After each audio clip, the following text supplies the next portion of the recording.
আরেকটা ভুল ছড়াছড়ি আমাদের মধ্যে রয়েছে, যেটা হলো হেলো শব্দের অর্থ নিয়ে। অনেকেই মনে করে যে হেলো শব্দটা ইংরেজি হেল, যার অর্থ নরক, সেটা থেকে এসেছে এবং হেলো শব্দের অর্থ হলো জাহান্নামী। এটা আসলে নিতান্তই ভুল একটা ব্যাখ্যা। আসলে হেলো শব্দটি এসেছে।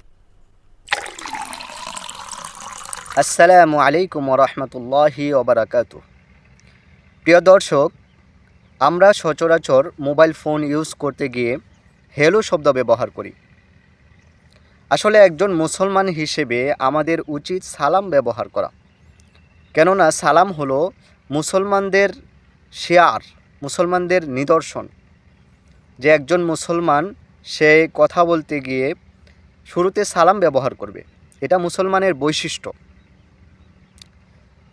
কিন্তু আমরা অনেক সময় মোবাইলে সালাম দেওয়ার ক্ষেত্রে একটা ভুল কাজ করি। সেটা হলো কেউ কল করলে রিসিভ করে বলি হ্যালো, আসসালামু আলাইকুম।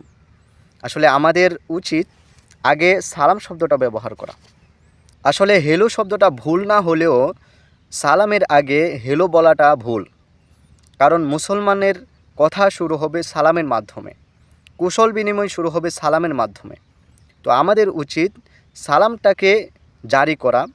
তো আমাদের উচিত এইভাবে বলা যে আসসালামু আলাইকুম ভাই, কেমন আছেন, বা আসসালামু আলাইকুম, কে বলছেন ভাই, এভাবে বলতে পারি।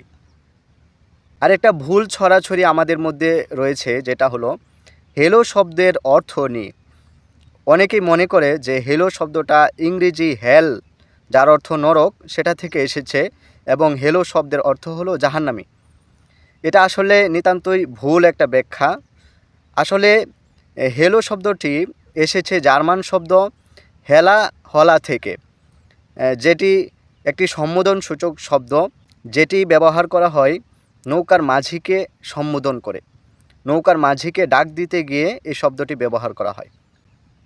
এছাড়া মার্কিন বিজ্ঞানী টমাস এডিসন সর্বপ্রথম টেলিফোনে এই শব্দটি ব্যবহার করেন। এর থেকেই হেলো শব্দটি জারি হয়েছে। আসলে হেলো শব্দটি আমরা ব্যবহার করতে পারি, তবে সালামের আগে নয়। আগে সালাম দিয়ে তারপরে আমরা হেলো শব্দ ব্যবহার করতে পারি। একান্তই যদি আমি হেলো না বলে পারছি না এরকম হয়, তবে আমরা বলতে পারি আসসালামু আলাইকুম, হ্যালো, কে বলছেন, এরকমটা বলতে পারি। তবে আমাদের উচিত সালাম ব্যবহার করা। আসসালামু আলাইকুম এই শব্দটা সুস্পষ্টভাবে সুন্দর করে জারি করা। আমাদের প্রত্যেক মুসলমানের একান্তই উচিত যে আমরা এই মোবাইল ফোনে সালাম শব্দটা ব্যবহার করা। তো আল্লাহ রব্বুল আলামিন আমাদের সকলকে বেশি বেশি সালাম প্রচারের তৌফিক দান করুন, আমিন।